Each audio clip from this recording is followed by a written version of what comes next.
The Royal African Young Leadership Forum, instituted by one of Nigeria's most influential paramount rulers, the Ooni of Ife, that's Oba Adeyeye Ogunwusi, is celebrating its 4th anniversary by recognizing and honoring 100 exceptional young individuals from 39 African countries. Individual efforts will be recognized across a range of endeavors, including governance and leadership, innovation and technology, entrepreneurship and empowerment, creative culture, and academic excellence. Doyinsola Ogunye and Oluwasola Owonikoko have been beneficiaries of these awards, and they join us now on Newsday. Good afternoon. Great to have you. Thank you both for being here. Thank you for having us. Let's start ladies first. Doyinsola, so of course, congratulations on being one of the Pioneer Awardees. Just wondering how you've been able to leverage the recognition that you received to scale up impacts across the country, or do you want to say across the continent, depending on what you've done? Well, it largely depends on how you look at it, because thankfully my work has actually transcended around Nigeria, Lagos, Nigeria, and also Africa, Canada, and everywhere, right? And I'm really excited about that. First, I would say that when we started, we were picked in 2020. That was during the COVID year, and it was the first of its kind. 100 of us from all walks of life. I do a lot of recycling, tree planting. Shola does a lot of health tech and helping people, disabled people, basically. And all of us coming together, we became a very strong force, supporting each other across the world as well. All right. Shola, tell us a little bit about your experience. How did you end up being an awardee? You know, did you submit an application, or how were you identified? And, you know, tell us a little bit about what it was like being part of this community that has been created. Thank you so much for having me. Being part of the awardees have been really great. I remember in 2019 when people from the palace walked into my office. So there was no application, and that's the good thing about it, right? It's really just what you're doing and somebody seeing it somewhere as something that should be amplified or scaled to reach more people. So I received this guest, and they said they were from the Ooni of Ife. You know, you can imagine that feeling that your work is being recognized. And I was told I'd been nominated for the award. And I think it's pretty much the same for every other person. One of the things Kabiyesi would always say is none of us came looking for him. He is the one looking for us. And I think that's instructive and different, because you would assume that someone in this position has, you know, busier schedule, dealing with much bigger things, but he's taking out time to do what many other leaders don't do, to find younger people, invest in them, open doors for them, and give them the opportunities to climb on his shoulder to scale the impact of their work. And a lot has happened to my work in the past 4 years, from receiving more funding, getting more global recognition, participating in programs in Ivy League schools. And that is all because of the scale that he afforded us, the visibility. It's like climbing on his shoulder and seeing as much as you can see. Fantastic. When you spoke earlier, Doyinsola, you mentioned how you've been able to leverage, and how Oluwasola has done the same.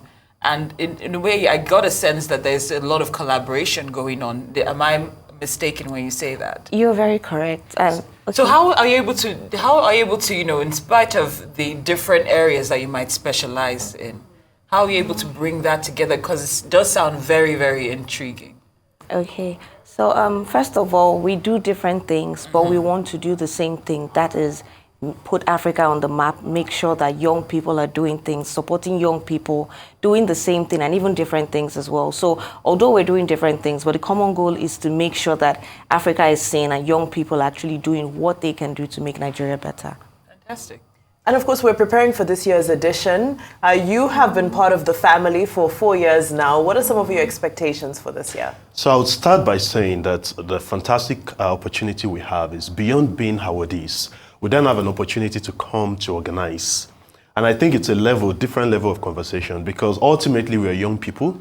And one of the things Kabiyesi has recognized is giving power to young people to express themselves, right? So we are part of the organizers, we are coordinating these, and for the first time bringing people from other African countries, right? So And that gives a different level of experience. There's a stage where you are showcasing your work, but there's another level where you are then building a bigger platform for others to jump in and benefit from what you have benefited from. And by doing that, we're able to sort of shape it even more, customize it to meet our individual needs, our collective needs as young people.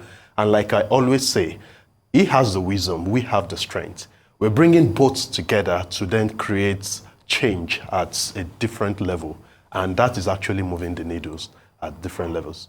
Wisdom and strength, like that. Like that. Okay, Doyinsola. Now, of course, we know that when it comes to business, one of the things that's said is you either evolve or you get outdated. So I'm just wondering, what concrete steps are you taking to ensure that your work remains relevant and adaptable to rapidly changing realities on the continent? I would say we're using a lot of technology across board. I do tree planting. We're using technology to find out how much carbon can be sequestrated with the trees that we're planting. We're using technology to reach out to other African countries and find out what they're doing as well. The climate is something that's been on the front burner right now, and with technology and with other people in other communities, because we're reaching out to local communities, we're reaching out to corporate organizations, and everybody doing the same thing. We're able to use technology to get it done.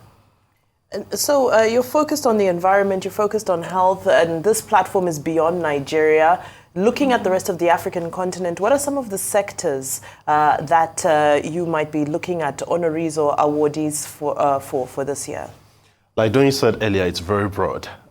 So there are 5 thematic areas that the foundation. So the good thing is, after the first year, we set up a foundation, the Royal African Foundation of His Majesty, which is sort of the umbrella body coordinating all of this. And I can tell you that over 100 different ideas and initiatives through collaborations have evolved from that. So the 5 thematic areas, first is technology and innovation. This is the 21st century, the future of work. Everything we do, we bring in technology. The second is entrepreneurship and empowerment, because ultimately, it's about getting young people to create more opportunities for jobs and whatever people do, many of us are social entrepreneurs.